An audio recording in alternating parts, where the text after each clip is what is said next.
ओम श्री साई राम। भगवान श्री सत्य साई बाबा द्वारा दिया गया दिव्य प्रवचन 1961 को स्वामी कहते हैं, नारायण के नाम की महिमा। आप सभी सचमुच सौभाग्यशाली हैं कि कम से कम कुछ महीनों के लिए आप इस पर्वत स्थान में निवास करते हैं, जिसे प्राचीन काल से बद्रिकाश्रम के नाम से जाना जाता है। यहाँ कई महान ऋषियों ने गहन तपस्या की और मानव जीवन के लक्ष्य की प्राप्ति की। ये बर्फ से ढके शिखर मनुष्य को अपनी स्वस्थता जैसी पवित्रता और निर्मलता सिखाते हैं।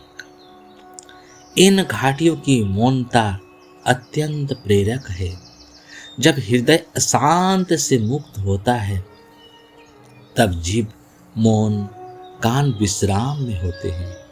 इसी कारण प्राचीन काल में और आज भी आध्यात्मिक साधक ऐसे एकांत स्थानों की ओर आते हैं और तपस्या करते हैं, परंतु यह खोज व्यर्थ है यदि आपके भीतर तूफान मचा हुआ हो।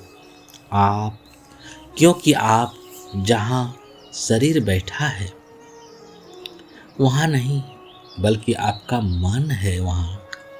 आज सुबह मैंने यहाँ स्थापित नेत्रालिंग, जो अंडाकार शिला शिव का प्रतीक, जिसमें ज्ञान की दृष्टि को उसकी विश्राम स्थली से निकाला, इसने अभिषेक यानी पवित्र जल और विधि पूर्वक पूजा के बाद मूल स्थान पर लौटाया गया, जहां यह आने वाले तीर्थ यात्रियों पर और अधिक कृपा फैलाता रहेगा। शंकराचार्य जब यह पहली बार आए, वे निश्चित रूप से इस स्थान को जानते थे और योगिक शक्ति के माध्यम से यहाँ पहुँचे होंगे। तो उनके साथ कैलाश से लाए गए 5 लिंग थे। अन्य 4 लिंगों को उन्होंने सार्वजनिक शास्त्रानुसार श्रृंगेरी, द्वारका, पुरी और चिदंबरम में स्थापित किया। जिस प्रकार इस मंदिर की पृष्ठभूमि में स्थित नरा पर्वत और नारायण पर्वत के बीच नीलकंठेश्वर पर्वत क्षितिज पर चमकता है, उसी प्रकार इस नारायण मंदिर में कैलाश का एक लिंग इसकी आध्यात्मिक महिमा का केंद्र है। गंगा नदी विष्णु के चरणों से उत्पन्न हुई और शिव के शीर्ष के संपर्क से पवित्र हुई।